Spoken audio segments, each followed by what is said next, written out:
심판의 기준을 아는 것. 우리는 모두 언젠가 심판대 앞에 설 것입니다. 그것이 기독교 신앙의 핵심적인 가르침입니다. 하지만 우리가 그 심판의 기준이 무엇인지 정확히 알고 있을까요? 우리는 보통 무엇으로 심판받을 것이라고 생각합니까? 우리의 신학적 지식? 우리의 영적 경험? 우리의 예배의 경건함? 하지만 예수님은 심판의 기준을 명확하게 말씀하셨습니다. 그리고 그것은 우리 대부분이 기대했던 것과는 매우 다릅니다. 예수님은 감람산에서 제자들에게 큰 심판의 날의 광경을 묘사하셨습니다. 인자가 자기 영광으로 모든 천사와 함께 올 때에 자기 영광의 보좌에 앉으리니 모든 민족을 그 앞에 모으고 각각 분별하리라. 이것은 마지막 때 일어날 우주적 심판입니다. 그리고 그 순간 예수님은 놀라운 일을 하실 것입니다. 모든 민족을 단 두 부류로만 나누실 것입니다. 왼쪽과 오른쪽, 구원받은 자와 멸망받을 자. 하지만 그 구분의 기준은 무엇일까요? 예수님은 분명하게 말씀하셨습니다. 그들의 영원한 운명은 그리스도를 위하여 가난하고 고통받는 자들을 도와주었느냐 또는 도와주지 않았느냐에 따라 결정될 것입니다. 이것이 심판의 기준입니다. 오른편에 선 자들을 향하여 예수님은 이렇게 말씀할 것입니다. 내 아버지께 복받을 자들이여 나와 창세로부터 너희를 위하여 예비된 나라를 상속하라. 내가 줄일 때에 너희가 먹을 것을 주었고 목마를 때에 마시게 하였고 나그네 되었을 때에 영접하였고 벗었을 때에 옷을 입혔고 병들었을 때에 돌아보았고 옥에 갇혔을 때에 와서 보았느니라.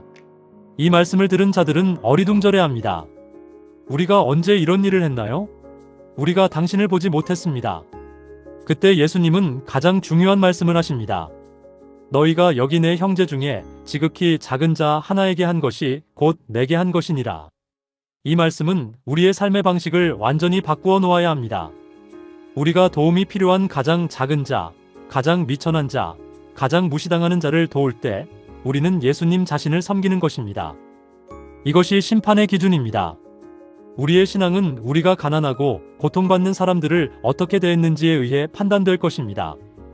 예수님은 제자들에게 이미 경고하셨습니다. 그들이 모든 사람들에게 미움을 받고 핍박과 고통을 받을 것이라고 말씀하셨습니다. 많은 사람이 가정에서 내어 쫓길 것이며 빈곤하게 될 것입니다. 많은 사람들이 질병과 궁핍으로 고난을 받을 것입니다. 많은 사람들이 옥에 갇힐 것입니다. 그리고 이 모든 고통을 당하는 자들 가운데서 예수님을 알아보아야 한다는 것이 무엇을 의미하는지 아십니까? 그것은 우리가 그들을 섬겨야 한다는 의미입니다. 우리가 그들을 돌봐야 한다는 의미입니다. 우리가 우리의 시간, 우리의 자원, 우리의 관심을 그들에게 기울여야 한다는 의미입니다. 이것이 제자가 되는 증거입니다. 이것이 그리스도를 따르는 자의 표시입니다. 하늘 가족으로 태어난 자는 모두 특별한 의미에 있어서 우리 주님의 형제들입니다.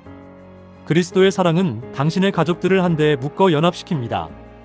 그리고 어디서나 그 사랑이 표현되는 곳에서는 친족 관계가 나타납니다. 사랑하는 자마다 하나님께로 나서 하나님을 알고라는 말씀이 이를 증명합니다. 그렇다면 심판때에 그리스도께서 칭찬하실 자들은 어떤 사람들일까요? 신학이란 학문을 알지 못했을는지도 모릅니다. 깊은 영적 경험을 하지 못했을는지도 모릅니다. 하지만 그들은 그리스도의 원칙들을 마음에 품고 있었습니다. 거룩한 성령의 감화를 통하여 그들은 주위에 있는 이들에게 축복이 되었습니다. 흥미롭게도 예수님은 이방인들도 포함시킵니다. 비록 이방인 가운데서일지라도 친절한 정신을 품고 있는 자들이 있습니다. 생명의 말씀을 듣기 전에라도 그들은 선교인들을 도와주었습니다. 그들은 저희 자신의 위험을 무릅쓰고 그들을 섬긴 자들입니다. 이방인 가운데서 하나님을 모르고 섬긴 자들이라도 멸망을 당하지 않을 것입니다. 왜일까요? 왜냐하면 그들은 기록된 하나님의 율법은 알지 못하였으나 자연을 통하여 말씀하시는 하나님의 음성을 들었고 율법이 요구하는 일들을 행하였기 때문입니다. 그들의 행위는 성령께서 그들의 마음을 감화시킨 증거입니다. 그들은 하나님의 자녀로 인정을 받습니다. 그렇다면 가난하고 미천한 자들이 심판대에서 너희가 여기 내 형제 중에 지극히 작은 자 하나에게 한 것이 곧 내게 한 것이니라는 구주의 입술에서 나오는 말씀을 들을 때 얼마나 놀랍고 기쁜 일이 될 것입니까? 그분을 따르던 자들이 칭찬받고 있는 모습을 보면서 무한하신 사랑의 소유자이신 그리스도의 마음은 얼마나 기쁘실 것입니다. 하지만 현실은 어떻습니까? 그리스도의 사랑은 어떤 계층에 제한되어 있지 않습니다. 그분은 자신을 인간의 모든 아들과 동일시하셨습니다. 우리를 하늘 가족의 일원이 될 수 있게 하기 위하여 그분은 이 세상 가족의 일원이 되셨습니다. 그분은 사람의 아들이시며 따라서 아담의 모든 자녀들의 형제가 되신 것입니다. 예수님을 따르는 자들은 저희를 둘러싸고 있는 멸망하는 세상으로부터 자기 자신이 분리된 것처럼 느끼지 말아야 합니다. 우리는 인간이란 큰 거미줄의 일부분입니다. 하늘은 우리를 성도들 뿐 아니라 죄인들의 형제로도 여기십니다. 그리스도의 사랑은 타락하고 잘못을 범하고 죄 많은 자를 포섭합니다. 그렇기 때문에 타락한 영혼을 향상시키기 위하여 행한 모든 친절한 행위, 모든 자비의 행동은 당신에게 행한 것과 똑같이 받으시는 바됩니다. 이것은 우리가 얼마나 진지하게 받아들여야 하는 가르침입니까? 우리가 가난한 사람에게 한 행동 하나하나가 예수님께 한 것입니다. 우리가 병든 자를 돌본 것이 예수님을 돌본 것입니다. 우리가 옥에 있는 자를 방문한 것이 예수님을 방문한 것입니다. 하나님의 천사들은 구원의 후사가 될 자들을 섬기라고 보내진 바 되었습니다. 흥미롭게도 우리는 지금 누가 구원의 후사들인지 알지 못합니다. 누가 승리하여 빛 가운데서 성도들의 기업을 나누어 가질는지는 아직 나타나지 않았습니다. 하지만 하늘의 천사들은 온 세상 구석구석으로 다니면서 슬퍼하는 자들을 위로하고 위험에 빠진 자들을 보호하며 사람들의 마음을 그리스도께 바치도록 노력하고 있습니다. 한 사람이라도 소홀히 취급되거나 지나쳐버린 바 되지 않습니다. 하나님께서는 사람들을 편애하지 않으시고 그분이 창조하신 모든 영혼을 똑같이 돌보십니다. 그대가 그리스도께 속한 가난하고 고통받는 사람들에게 그대의 문을 열 때에 그대는 눈에 보이지 않는 천사들을 영접하는 것입니다. 그대는 하늘 존재들의 동행을 청합니다. 그들은 기쁨과 평화의 거룩한 분위기를 가져옵니다. 그들은 저희 입술에 찬양의 노래를 가지고 오며 화답하는 노래가 하늘에서 들립니다. 자비스러운 모든 행동은 거기서 음악이 됩니다. 보좌에 앉으신 아버지께서는 이기심이 없는 일꾼들을 당신의 가장 귀중한 보물들 가운데 계수하십니다. 그렇다면 왼편에 있는 자들은 어떻습니까?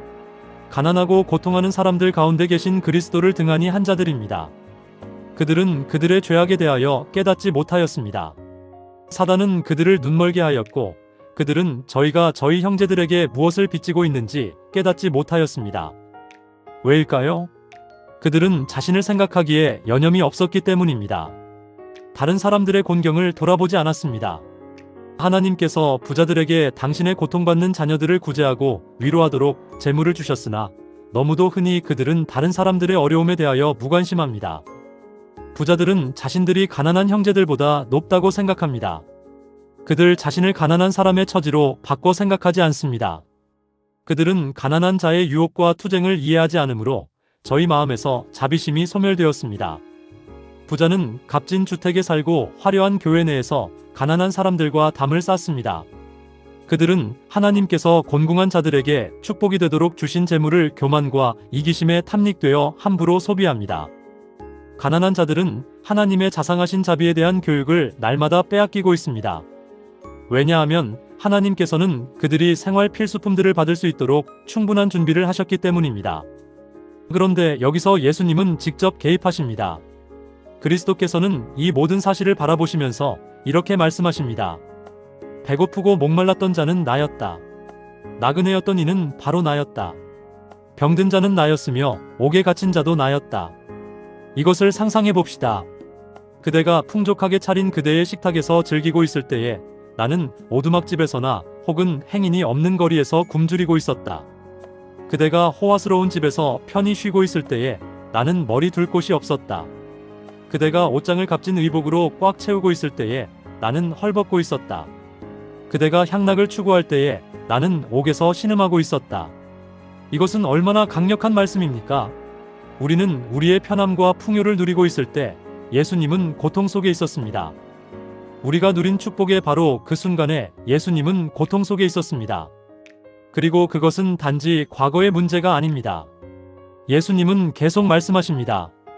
그대가 굶주린 가난한 사람들에게 인색하게 빵 조각을 나누어 주었을 때, 그들로 하여금 몸에 스며드는 냉기를 피하도록 보잘것없는 의복을 주었을 때 그대는 영광의 주님께 주고 있었다는 사실을 기억했는가?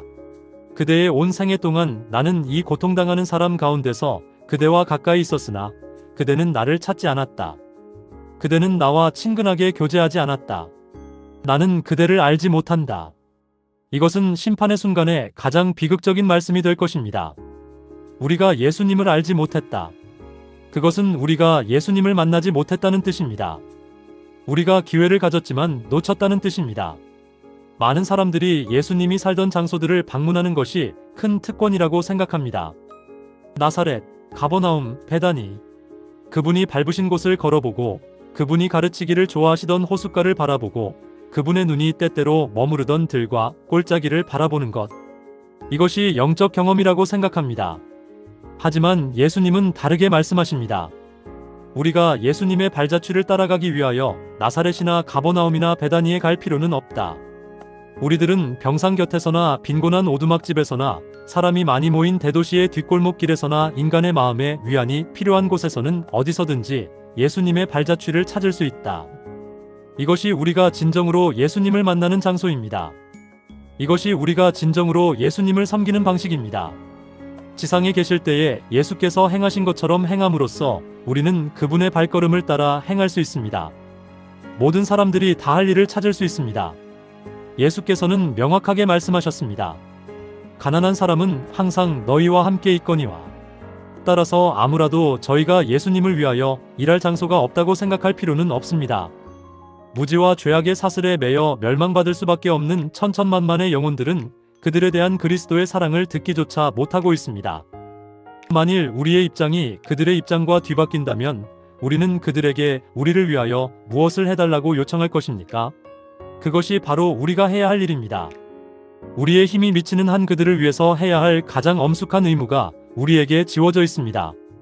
심판의 때에 우리들을 서게 하든지 혹은 넘어지게 할 그리스도의 생애의 법칙은 그러므로 무엇이든지 남에게 대접을 받고자 하는 대로 너희도 남을 대접하라입니다. 구주께서는 슬퍼하며 시험당하는 영혼들을 돌아볼 수 있는 교회를 세우기 위하여 당신의 귀중한 생명을 주셨습니다. 어떤 신자들은 가난하고 무식하고 잘 알려지지 않은 사람들일는지도 모릅니다. 하지만 그리스도 안에서 그들은 가정에서, 이웃에서, 교회에서, 그리고 심지어 지경 너머에서까지 그 결과가 영혼까지 미칠 일을 할 수 있습니다. 이 사업을 게을리한 까닭에 매우 많은 젊은 제자들이 그리스도인 경험의 초보밖에는 더 전진하지 못합니다. 예수께서 그들에게 내 죄 사함을 받았느니라고 말씀하실 때에 그 자신의 마음 가운데 불타오르던 빛을 어려움 가운데 있는 자들을 도와줌으로써 계속 불타게 할 수도 있었습니다. 청년들에게 때때로 위험의 근원이 되고 있는 그칠 줄 모르는 정열도 축복의 시내로 흘러가는 통로로 지향될 수 있습니다. 다른 사람들의 유익을 위하여 열심히 일하면 자아를 잊어버리게 될 것입니다. 다른 사람들을 섬기는 자들은 목자장의 섬김을 받게 될 것입니다. 그들은 생수를 마시며 만족할 것입니다. 그들은 흥분적인 오락이나 저희 생애에 어떤 색다른 것을 바라지 않을 것입니다. 가장 큰 흥미의 화제는 멸망하여 가는 영혼들을 어떻게 구원할 것인가 하는 것이 될 것입니다. 사교는 유익한 것이 될 것입니다. 구주께 대한 사랑이 마음을 연합하게 할 것입니다. 우리들이 하나님과 동역자라는 사실을 깨달을 때에 무관심하게 그분의 약속을 말하지 않을 것입니다. 그분의 약속은 우리의 마음에서 불타오를 것이며 우리 입술에 불 붙여질 것입니다. 모세를 부르셨을 때에 하나님께서는 내가 친히 가리라고 약속하셨습니다. 내가 정녕 너와 함께 있으리라고 말씀하셨습니다. 이와 같은 약속은 괴로움과 고통을 당하는 그분의 자녀들을 위하여 그리스도를 대신하여 일하는 모든 사람들에게 하신 것입니다. 사람에 대한 사랑은 하나님의 사랑이 땅으로 향하여 표현된 것입니다. 영광의 왕께서 우리와 하나가 되신 것은 이 사랑을 우리에게 심고 우리로 한 가족의 자녀가 되게 하기 위함이었습니다. 그리스도의 고별의 말씀이 성취될 때, 즉 내가 너희를 사랑한 것 같이 너희도 서로 사랑하라는 말씀이 성취될 때, 곧 그분이 세상을 사랑하신 것처럼 우리가 세상을 사랑할 때 우리들을 위한 그분의 사명은 성취됩니다. 우리 마음속에 하늘이 있을 때 우리는 하늘에 적합한 자가 됩니다. 마지막으로 우리는 이 말씀을 기억해야 합니다. 너는 사망으로 끌려가는 자를 건져주며 사륙을 당하게 된 자를 구원하지 아니지 말라. 내가 말하기를 나는 그것을 알지 못하였노라 할지라도 마음을 저울질하시는 이가 어찌 통찰하지 못하시겠으며 내 영혼을 지키시는 이가 어찌 알지 못하시겠느냐. 그가 각 사람의 행위대로 보응하시리라. 전 세계의 재판장께서는 최후의 심판의 날에 그리스도를 위하여 일하지 않은 자들, 자신만을 생각하고 자신을 돌본 자들을 악을 행한 자들과 같은 곳에 두실 것입니다. 그들은 동일한 선고를 받습니다. 모든 영혼에게 책임이 부여되었습니다. 목자장께서는 모든 사람들에게 네가 받았던 때, 내 아름다운 양떼는 어디 있느냐 하고 힐문하실 것입니다. 당신이 당신의 생명과 시간과 자원을 어디에 사용했습니까? 당신이 맡겨진 책임을 어떻게 감당했습니까? 지금이 바로 우리가 선택할 시간입니다. 가장 작은 자에게 한 것이 곧 예수님께 한 것입니다. 우리의 심판이 여기에 달려 있습니다.